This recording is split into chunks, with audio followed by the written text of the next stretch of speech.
Students, your next topic is the numerical mutation. Numerical mutation में जो क्या होता है इसमें कि जो क्रोमोसोम्स होते हैं, ठीक है, जो क्रोमोसोम्स होते हैं, आप सब जानते हैं कि क्रोमोसोम्स जो हैं उनका स्ट्रक्चर जो है वो किस तरह से होता है, इस तरह से बना होता है। तो हमारी बॉडी में जो है वो टोटल जो है वो 46 क्रोमोसोम्स होते हैं, राइट, 46 क्रोमोसोम्स होते हैं। तो एनियोपुलाइडी यहाँ पे लिखा है, पहले तो आप इस स्पेलिंग को ठीक करें, ANEU होता है एनियोपुलाइडी। प्लीज़ अपने नोट्स खोल के आप इसको स्टडी करें। देन उसके बाद जो है एनियोपुलाइडी का क्या मतलब होता है, एनियोपुलाइडी मतलब न्यूमेरिकल चेंज होता है। एनियोपुलाइडी कब होगी, जब क्रोमोसोम नंबर जो है वो या तो 45 रह जाएगा, हमारा 46 होता है, तो या तो एक कम होगा या फिर एक ज़्यादा होगा, ठीक है। तो उसको क्या बोलेंगे हम, एनियोपुलाइडी बोलेंगे। मतलब कोई ना कोई न्यूमेरिकल चेंज आ गया हमारे क्रोमोसोम्स के बीच में, तो उसको क्या बोलेंगे, एनियोपुलाइडी।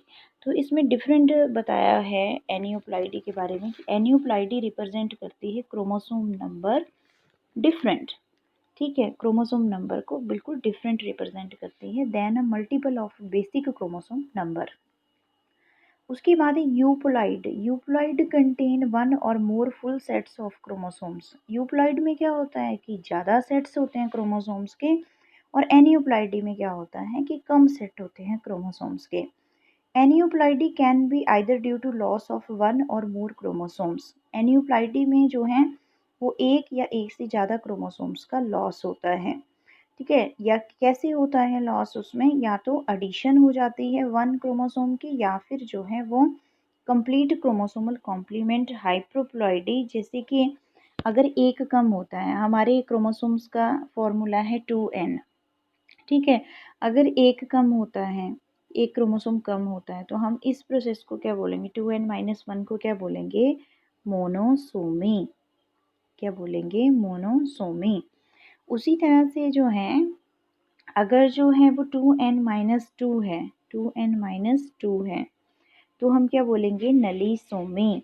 अगर 2n, ठीक है, प्लस इसमें 1 आ गया तो ये हाइपरप्लॉइडी हो गई, इसमें जो है वो क्रोमोसोम नंबर बढ़ जाएगा, ठीक है। तो इसको हम क्या बोलेंगे, ट्राइसोमी। और दूसरी तरफ क्या है, जैसे टेट्रासोमी है, तो उसमें क्या बोलेंगे, 2n+2, टेट्रासोमी। तो इस तरह से आपने इसका जवाब देना है। देन उसके बाद जो है वो यूप्लॉइडी है। It is the exact multiple of basic haploid number. इसमें जो है एग्जैक्टली जो बेसिक क्रोमोसोम नंबर होता है उसका जो है वो कंप्लीट सेट जो है वो फिर से बन जाता है, ठीक है। In euploidy an organism acquire an additional set of chromosomes, additional set of chromosomes if one add set is represent condition known as 3n। जैसे कि हमारा पहले 2n होता था, ठीक है, तो यहाँ पे पूरा सेट ही जो है उसमें चेंज आ जाएगा, जैसे 3n, ठीक है, triploid condition, 4n tetraploid condition, 5n pentaploid condition. So ये कंडीशंस आएंगी depending upon the source of the additional depending upon the source of the additional chromosome number। set euploids are further classified into the autopolyploid and allopolyploids। then first है autopolyploid may arise by the duplication of the chromosome set of single species। Single species का जो chromosome set है, ठीक है, जैसे 2n है, तो इसमें जो है वो जब डुप्लीकेशन हो जाएगी, इसमें जब डुप्लीकेशन होगी तो उस प्रोसेस को हम क्या बोलेंगे, ऑटोपॉलीप्लॉइड, ठीक है, क्या बोलेंगे, ऑटोपॉलीप्लॉइड।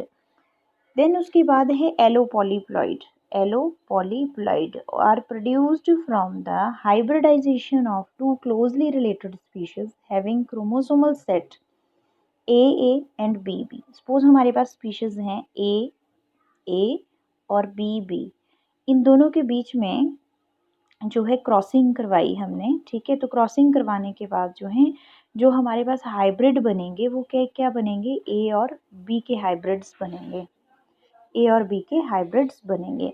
तो hybrid A B will be a sterile because of inability to produce viable gametes. A B जो हमारे पास बनेगा यहाँ पे, ए बी जो बनेगा हमारे पास, तो वो क्या बनेगा हमारे पास, स्टीराइल बनेगा। क्यों? क्योंकि इसकी इनएबिलिटी होगी कि वाइबल गैमीट्स को प्रोड्यूस नहीं कर सकता।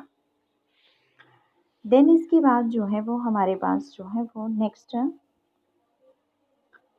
यहाँ पे पढ़ाया मैंने आपको एलो पॉलीप्लॉइडी और ऑटो पॉलीप्लॉइडी। देन उसके बाद हमारा अगला टॉपिक है जीन और point mutation. These are the stable changes in the gene DNA change. कह रहा है कि ये जो है वो स्टेबल चेंजेस होते हैं डीएनए में। This means the process by which new alleles of a gene are produced. The smallest part of a gene that can mutate is called muton. कह रहा है कि जो स्मॉलेस्ट पार्ट होता है जीन का जो कि म्यूटेट करता है उसको म्यूटॉन कहते हैं। जीन कैसे बनती है, बहुत सारी, जैसे एक एक जीन को हम प्रोटीन बोलते हैं, ठीक है, और एक प्रोटीन जो है वो बहुत सारे अमाइनो एसिड से बनती है। तो जैसे हमने सिकल सेल एनीमिया में किया था कि उसमें बहुत सारे अमाइनो एसिड्स जो थे वो आपस में अटैच्ड थे, ठीक है, अमाइनो एसिड 1 2 3 4। तो किसी एक में चेंज आया जिसकी वजह से पूरे की पूरी चेन जो है वो ही चेंज हो जाती है, ठीक है।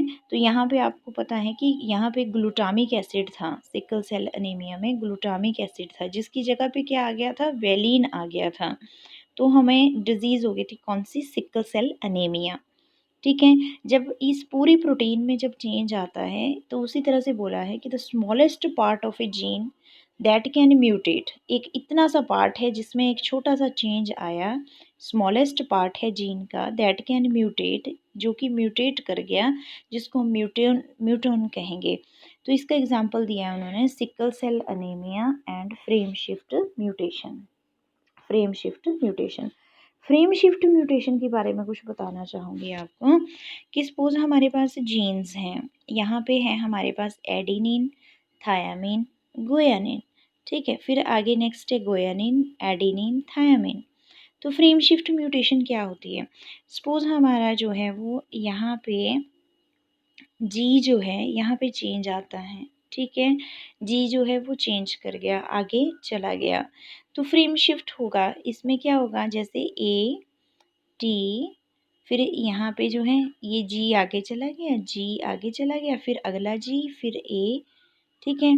तो इस तरह से जो है वो पूरे का पूरा जो फ्रेम है वो सारे का सारा चेंज हो जाएगा, तो जिसको हम क्या बोलेंगे, फ्रेम शिफ्ट म्यूटेशन।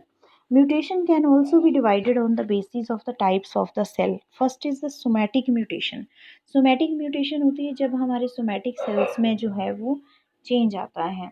देन उसके बाद जर्मिनल म्यूटेशन होती है, जब हमारी जर्म सेल्स में कोई चेंजेस आए तो वो जर्मिनल म्यूटेशन होता है। देन उसके बाद जो है वो इंड्यूस्ड म्यूटेशंस होती हैं, आर्टिफिशियल इंडक्शन होती है म्यूटेशंस की।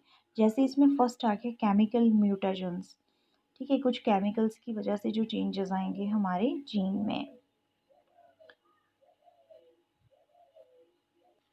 सबसे पहला क्या है, इंटर इंटर इंटर इंटरकलेटिंग इंटरेक्ट, पता नहीं क्या, इंटरेक्टिंग एजेंट्स। देन इसमें क्या है कि the two commonly used bases analogs are 5 bromouracil and 5 fluorouracil. These usually disturbed transcription, translation and replication. Usually क्या होता है कि किसी भी प्रोटीन को बनने के लिए जो है वो 3 प्रोसेसेस जरूरी होती हैं, ठीक है, जैसे ट्रांसक्रिप्शन, ट्रांसलेशन एंड रेप्लिकेशन। तो इसमें जो केमिकल्स हैं ये म्यूटेशन करते हैं, इन केमिकल्स के जो हैं वो क्या नाम हैं ये नोट कर लेने हैं आपने। जैसे कि फर्स्ट है इसमें 5BU, 5 bromouracil and 5 FU, 5 fluoro uracil. Uracil की स्पेलिंग ठीक कर लेना, यूरेसिल में ई नहीं आएगा यहाँ पे। देन उसके बाद जो है वो क्या है, मिथाइलेटिंग एजेंट, अल्काइलेटिंग एजेंट। कह रहे कि कुछ मिथाइलेटिंग एजेंट, अल्काइलेटिंग एजेंट्स जो हैं वो हमारे नाइट्रोजनस बेसिस को चेंज करते हैं। एक आपको बात बतानी है कि हमारा जो डीएनए होता है, जो हमारा डीएनए होता है इसमें जो है वो नाइट्रोजनस बेसिस होते हैं, यहाँ पे एडिनिन, थायामिन, गुयानिन, साइटोसिन। तो ये जो बेसिस हैं नाइट्रोजनस बेसिस, यूजुअली इस तरह से एक स्ट्रैंड बनाए हम, ठीक है, तो यहाँ पे बेसिस आएंगे एडिनिन, थायामिन, गायोनिन, साइटोसिन, ठीक है, या फिर आरएनए है तो यूरेसिल आ जाएगा, फिर एडेनिन, देन उसके बाद थायामीन, गुआनिन। तो ये 3 ट्रिपलेट्स में होते हैं हमारे जो नाइट्रोजनस बेसेस होते हैं।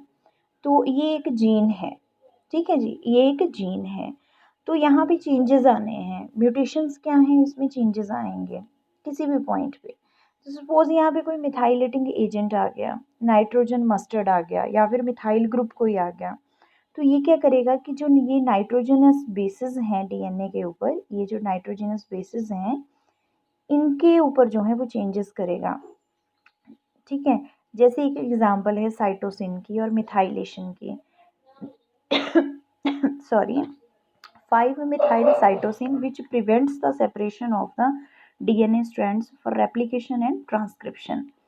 कह रहा है कि जैसे साइटोसिन है, ठीक है, और मिथाइलेशन प्रोसेस ये करता है, ठीक है, ये बना देता है, साइटोसिन क्या बनाता है, 5-methyl cytosine, जिसकी वजह से क्या होता है, डीएनए स्ट्रैंड जो है वो सेपरेशन जो है वो रोक देता है, ना तो रेप्लिकेशन हो पाता है ना ही ट्रांसक्रिप्शन। तो ये देखिए यहाँ पे ये पॉइंट समझाया मैंने आपको कि some of the chemical like nitrogen mustard cause addition of methyl groups to the nitrogen bases of the DNA. Example cytosine or methylation form 5-methyl cytosine which prevents the separation of DNA strands for replication and transcription. Then उसके बाद है एक्रीडीन dies. कुछ एक्रीडीन dies भी gene में जो है वो changes लेके आती हैं। Certain dyes such as acridine orange and proflavin causes deletion insertion of nitrogenous bases in a gene. कह रहा है कि कुछ डाइज होती हैं जैसे एक्रीडीन ऑरेंज होती है या फिर प्रोफ्लैबिन होती है, तो वो क्या कॉज करती है, या तो डीएनए स्ट्रैंड में से डिलीशन हो जाती है या फिर नए नाइट्रोजनस बेसिस जो हैं वो जीन में इंसर्ट हो जाते हैं, जिसकी वजह से फ्रेम शिफ्ट म्यूटेशन होती हैं। देन उसके बाद है डीएमिनेशन ऑफ ए बेसिस, यानी कि बेसिस का डीएमिनेट होना, डिलीट होना, ठीक है, रिमूवल होना। नाइट्रस ऑक्साइड डीएमिनेट, वो किसको, removal of amino group, nitrous oxide deaminate change the codon of DNA. DNA के कोडोन को चेंज करने का काम किसका होता है, नाइट्रस ऑक्साइड का। नाइट्रस ऑक्साइड डीएमिनेट, कोडोन क्या होते हैं, जैसे ये डीएनए है, डीएनए में adenine thymine cytosine thymine adenine, ये तीनों जो हैं ये कोडोन्स हैं। तो इन कोडोन्स को चेंज करने का काम किसका है, एक्रीडीन डाइज का, ठीक है, या फिर नाइट्रस ऑक्साइड डीएमिनेज का।